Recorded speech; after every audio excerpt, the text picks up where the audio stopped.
Hello everyone, welcome to another post-patch discussion, and probably the last thing that I really feel we'll talk about until the meta starts actually settling a bit. Even this one's covering Area Cup results a little bit, but I wanted to talk about something. I actually praised patch, the most recent patch for toning down a little bit of special spam stuff. We got Mini with 10 extra points for special, and a few other weapons that I honestly can't even remember at this time. However, man, I feel like this problem has resurfaced a little bit. Because I kind of want to start by talking about Heavy. Heavy's pain increase was absurd. It was genuinely absurd. From the patch itself, it was hard to tell exactly what the numbers were, and therefore exactly how big a problem this was actually going to be. We've now, experienced the patch, and we have this out. Heavy Splatling's total pain increase is a whopping 23%. And that is just an insane amount. Heavy's paint before was already good. It already got a fire rate buff, with the charge speed increase, effectively. And it now just paints ridiculously well. There's a screenshot of Kyo in a game with a Heavy that got 4,000 paint. There's a few others out there. And just in general, Heavy's painting a ridiculous amount of games. I saw Shadow get into a solo queue match one day, literally earlier today, and get, 3 Splatlinks on each team in top 500, which is crazy enough, but, every single one of them is, 2,500 to 3,000 paint, which is just truly insane, given how much is being put out. And we've also seen Heavy ended up winning an Area Cup alongside Pen, so it wasn't even taking up the anchor slot, it was kind of just going in. And it was played alongside a Blaster and an Ink Brush, which also first result for Ink Brush in an Area Cup major win in a very long time, since S2, I think, which is awesome. But looking at this weapon, I feel like it's very awkward to talk about it, because in theory, I kind of both like and don't like its insane paint output. I like the idea that this weapon can cover paint pretty much on its own and allow some really interesting triple weapon compositions, like Tri plus 2 Slayers. Actually works totally fine, even though the paint is so much lower than it would normally be. Just because the Heavy can literally compensate for it completely on its own with how much it paints and can cycle wave breakers for uptime. On the other hand, I don't think wave breaker spam is a particular bad thing for the game either. It's a pretty solid special, but it's not broken by any means or even pretty good. It's still on the lower end. So it seems kind of fair that you can compensate by getting a lot of them. At the same time, Heavy forces you into a battle in which you have to kill a Talent Painted, which isn't necessarily a good thing. And now buffing Wavebreaker any further is really scary because of how much Wavebreaker Heavy gets, which kind of sucks for all the other Wavebreaker weapons. In theory, you could compensate this just with Heavy. You could make Heavy 220 for Wave, and it would still probably get more waves than every other weapon, which is a bit insane. But maybe that would be one way to tweak it and keep its paint intact. But in general, I feel like they might have gone a little bit overboard with Heavy's paint. And it's not the only one. Now, when I talk about these weapons, this one and onward, I want to clarify here that I'm talking about the weapons in terms of this attribute of theirs being overtuned. Not necessarily the weapons themselves being totally broken, because even Heavy probably isn't broken, right? Tri-Stringer's another candidate. Tri-Stringer gets 11 full charges on a full tank. It has basically no whiting frames. It also has a special that paints a whole ton, and a sub that paints a ton. This weapon getting 2,000 paint a game is pretty common, and it's not like it's tap-shotting around using this paint or anything. This is just by using it, shooting shots and stuff around. The Bow That Won Area Cup TKF had a set, where I don't remember the entire thing, but it had last-ditch effort and 2 mains and main saver.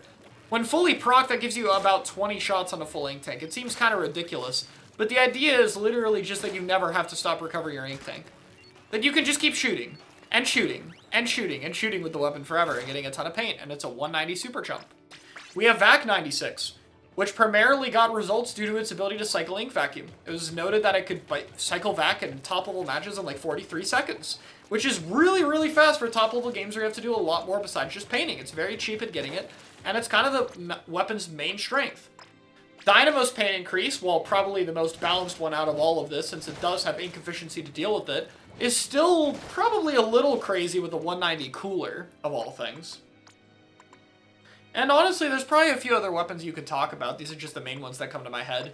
I'll even briefly mention Splash. I think Splash gets too many crabs, and the Strike one gets too many Strike. I think these weapons have been long overdue for 210, like 3 years overdue for 210. So they're an interesting case to look at, to say the least. And overall, it does worry me a little bit, you know? I like that there's a larger variety of weapons good right now. But I do worry a little bit too much about this, because I think if the patch has done one thing, it's made it so that fighting weapons tend to be a lot harder. It tends to be a lot easier to kind of paint and sit back. And we now have a lot of weapons with safe painting range, with solid ink efficiency, with high uptimes that center around high special output. None of the specials they spam are thankfully very obnoxious. Chump's Vacuum and Wavebreaker not being obnoxious is probably what's kept these weapons' reputation relatively, fine right now. But I do worry that this is a part that might need some tweaks. We don't know what's going to happen in the next balance patch, but we do know one change that they did, which is nerfing Rapid's uptime. Rapid Pro, while I think the uptime change is actually really nice, and it makes it feel much less oppressive, is a backline focused on fighting power, primarily one that keeps stuff like heavies, bows, or E-liter and pen kind of in check a bit. If that's going to be toned back without addressing the insane amount of paint spam and safe distance paint and special output from a lot of these other weapons, I worry a little bit. And in general, I feel like fighting's, comps should be a little bit more fighting focused. And if they have paint, that's fine. But I don't know if I want a weapon's identity to be getting too many specials. Now, I am curious to see if points for special alone fixes this. You make this 190, this 210, this 220, this 200, this 200, and keep the paint intact and just lower the special spam ability. Does this end up working a little bit? Because again, when talking about heavy, the idea of using it to supplement paint so you can run more fighting weapons in a kind of unique composition is something interesting. Heavy being ran as a midline is still something somewhat interesting. 96, and Dapple as a combination is kind of cool. There is still a lot of interesting ideas present with these weapons, so I wonder if slightly toning back that capability is enough.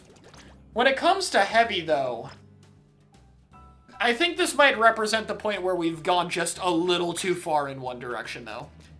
For me, I have a problem with heavy in the fact that its paint doesn't have enough weaknesses. There is a charge time, but that's about it. The paint range is insane. The uptime is insane. The paint amount is insane. The special output is insane and gives you your ink tank back. The sub also helps out with this. There is just so many factors to it. One thing I like about Dynamo and how it paints is it really punishes you if you don't do it well enough. You need to use a good bit of your sprinkler. It's important for this weapon. You have a long time before recovering your ink tank with things like the whiting frames, and you don't have a lot of flicks. So it makes painting feel like it's much more in-depth and skillful on this kind of weapon. There's a lot more factors that you actually have to manage to effectively be turfing on this weapon. And so, I feel like that is a little bit not present on a lot of these other options, save for Splash given how important burst bombs are to its weapon kit. I don't really have a necessary answer for this, nor do I think this is the largest problem, but it is probably the main thing I see slowly creeping up in the background right now. I'm a little bit concerned as to how these kind of comps and weapons are going to develop in the future, and while there's a lot of potential for literally every weapon on this list to be very healthy, and a lot of them are cool in their own right. I love the bow stuff, I like that Heavy's winning, I like Dynamo's buffs. I do think it's something where it has to be looked at very carefully going forward. I really hope that if we're going to nerf things like Rapid Blaster's uptime, we're also going to make sure painting weapons like these have a bit of a harder time, have more downtime, or at least have lower special output to compensate. And that's one area that I just feel was a little bit overlooked in this case. Heavy's numbers especially feel a little too extreme. But that's just my thoughts on that right now. Feel free to let me know what you think in the comments below, and I will see you all next time.